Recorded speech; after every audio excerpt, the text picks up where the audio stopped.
Jeff and Nancy Reeb, longtime neighbors of the Conditt family, who are trying to figure out tonight what turned 23-year-old Mark into a serial bomber. Good to have you with us, Mr. and Mrs. Reeb. I would imagine that when you even hear me say that sentence, you're still wondering what the heck you're doing sitting here talking about this tonight, Nancy. Exactly. Tell me about him. Tell me how you saw him. I saw him, and I still see him as the little 5-year-old boy who moved next door, who I was so glad to see move in because it gave my grandson a playmate. And, you know, for the next 10 years,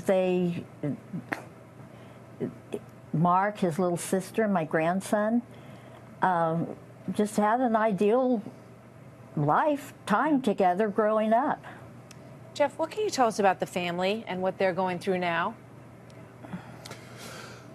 Well, I can't honestly imagine what they're going through. They're a really nice, caring. They were great neighbors. They were helpful to us, and you know, they spent a lot of time with their kids with activities as they were growing up. Sports, different things. Jeff, let me ask you, if I could interject, have either of you spoken to the family since this happened? Yes. Yes, briefly. Nancy, what did they say? When I first spoke to them yesterday morning, the authorities had not been there to confirm that it was Mark that had done this. And they were absolutely, you know, they knew what they knew from a reporter and from television, and they just they were in disbelief. And Mark's dad, just like I would be, did not want to believe that this could possibly be his son. It was, you know, it's beyond belief for them. Was there ever anything unusual, any indication that you picked up on that he was troubled? Because when we listened to the sheriff last night, he said that Mark had recorded an electronic message 25 minutes long. And he said what was clear from it was that he wasn't a terrorist in the way that we, you know, sort of think of that today, and that it was not a hate crime, because originally there was discussion that maybe he was targeting people of different ethnic backgrounds, but that he was troubled, that he was very challenged and very troubled.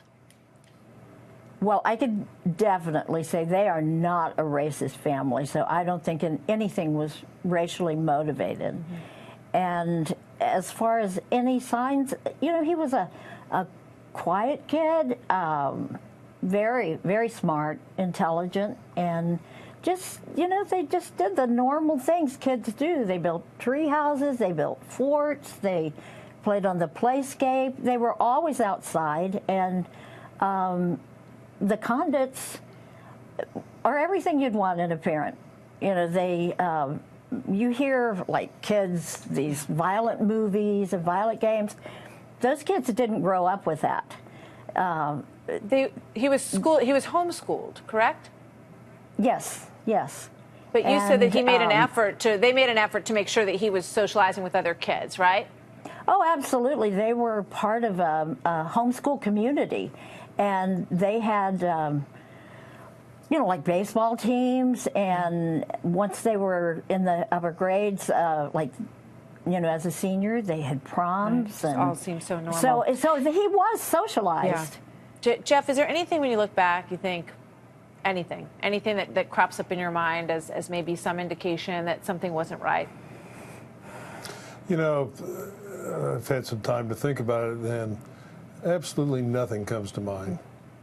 And you know, granted, we knew him as a kid and an early teenager. Right.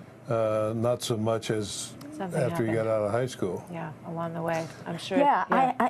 Go ahead. Absolutely, something happened, and I can't put together that little boy with a person who did these horrible things. Shocking. I just can't. And I would imagine when we get to hear this statement, a lot of these questions are going to be answered. I got to thank both of you very much, Jeff and Nancy. I know it's been a tough week. Thanks for being here tonight. Yeah, and I do want to say it is a wonderful family. They are really, really as much as it does for these victims.